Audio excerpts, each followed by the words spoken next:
Number 4 सूरत निसा आयत number 12 तफसीर। 7वीं चीज बयान की वलकुम निस्फु मा तरक, छोड़ नहीं सकते इसको, 12 सूरतें पूरी करनी है, वरना और कल और ज्यादा सोचेंगे आप। वलकुम निस्फु मा तरक, और तुम्हारे लिए अब यहां तक जो थी ना सारी सूरतें ऊपर, ये नसब की वजह से वाजिब थी। नसब है ना, बेटे बेटियां बाप मां सब नसब के। अब नसब मिराज सबब आ गया है। सबब क्या हुआ? शादी हो गई, तो शादी में शौहर और बीवी एक दूसरे की विरासत, उसका कोई सबब बन गया ना शादी, वरना इनमें नसब तो नहीं था।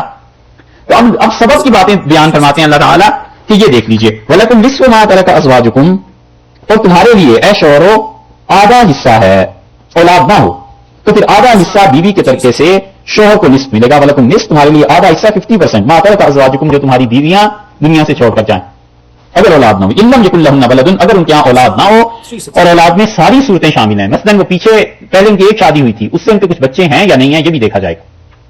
अगर कोई बच्चे पहले निकाह से भी नहीं थे, फिर दूसरे निकाह से भी नहीं हुए, तो वो तो ठीक है, लेकिन अगर पहले निकाह से औलाद है कोई, फिर हिस्से उधर भी जाएंगे, आगे आ रहा है। इल्लम यकुल लहुन्ना वलदुन, अगर उनके यहां औलाद नहीं है तो तुम्हें आधा मिल जाएगा, ये 7वां हिस्सा हो गया। इन कान लहुन्ना वलदुन, और अगर उन खवातीन के यहां औलाद है, बीवी से औलाद है, यानी या तो इसी शौहर की है, तुम्हारी अपनी औलाद है, या पीछे से कुछ बच्चे उनके साथ आ गए हैं, तो फिर क्या है? फलकुमुर रुब, तुम्हारे लिए 1/4 है, 1/4 हिस्सा हो जाएगा ये शौहर के लिए, और बाकी 3 और 4 अच्छा हाँ 3/4 होगा, वो जो 3/4 है ना वो बाकी वरसा में चला जाएगा। और फलकुमुर रुब मिम्मा तरकना, जो कुछ बीवियां छोड़कर मरे और औलाद भी हो तो 1/4 तुम्हारा और बाकी बेवारसों का। मिन बाद वसीयतिन, और देखो जो वसीयत उन्होंने की है वो नाफिज करना। यूसीना बिहा औ दैन, या उन्होंने जो कर्ज है उनके जिम्मे वो अदा करना। इसके मसाइल पहले बता दिए थे कि कर्ज की अदायगी और वसीयत, और उसके बाद तुम्हारे लिए वलहुन्ना रुबु, और बिल्कुल इसके बरक्स सब आ गए हैं। फरमाते हैं और अगर तुम दुनिया से चले जाओ, शौहर का इंतकाल हो जाए, पहले तो बीवी का इंतकाल फरमाया तो उसके औलाद ना हो तो क्या होगा, अब शौहर का इंतकाल हो गया और औलाद ना हो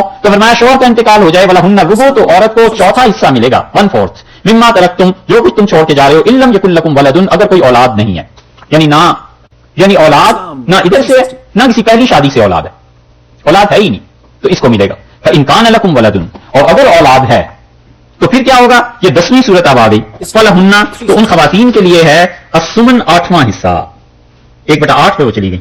शौहर जो था वो रुबा पे आ गया था, 4th पे, औरत उस हिसाब से 8th पे चली गई। फरमाया उनके लिए ये है। तो ये 4 सूरतें जो आ गई, ये 4 सूरतें सबब की वजह से थी, यानी औलाद ना हो तो बीवी जो कुछ छोड़ के जाएंगी दुनिया से, शौहर को निस्फ मिलेगा, ठीक है जी।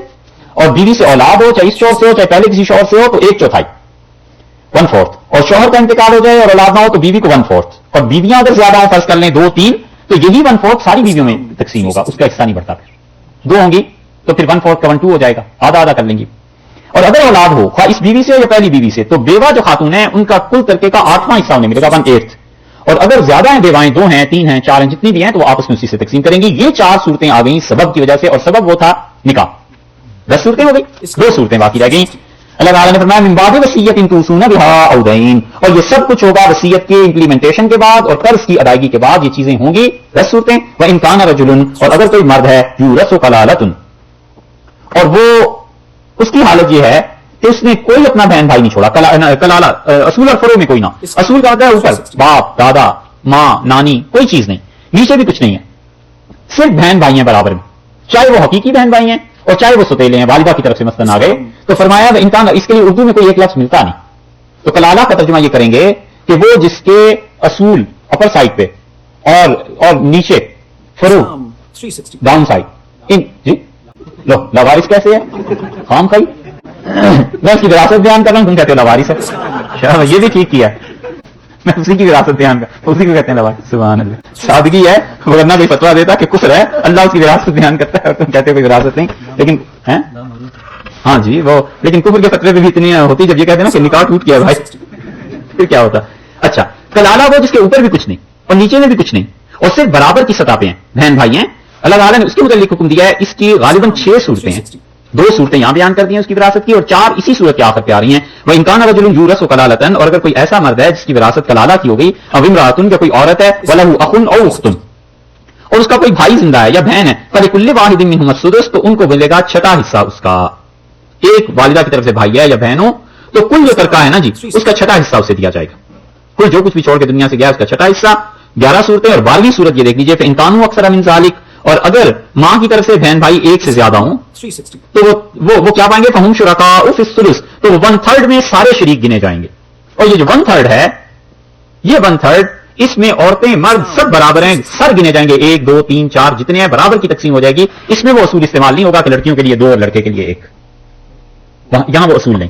فہم شرکاء فی الثلث، اللہ نے فرمایا 1/3 میں وہ سارے شریک ہیں برابر کے. من بعد وصیت، اور جو باقی رہ جائے گا 2/3 اس کا، وہ باقی ورثاء کے لیے آ جائے گا. من بعد وصیت، فرمایا وصیت یوصى بها او دین، اور وصیت کو نافذ کیا جائے اور اس کے ساتھ ساتھ اس کے قرض کو یا پھر ادا کیا جائے گا. غیر مضار، ہرگز نقصان نہ پہنچانا، ہرگز نقصان نہ دینا وارثوں کو وصیت کرتے.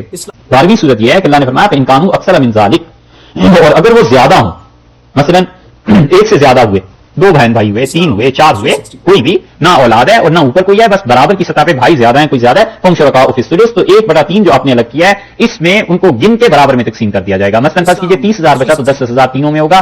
یہ نہیں ہے کہ لڑکی ہے تو 5 دے دیں اور لڑکا ہے تو 10 دے دیں، بلکہ برابر کی. ٹھیک ہے. من بعد وصیت یوصى بها او دین غیر مضار، اور کوئی بھی تکلیف نہیں دی جائے، نقصان نہ کرنا اپنے وارثوں کا.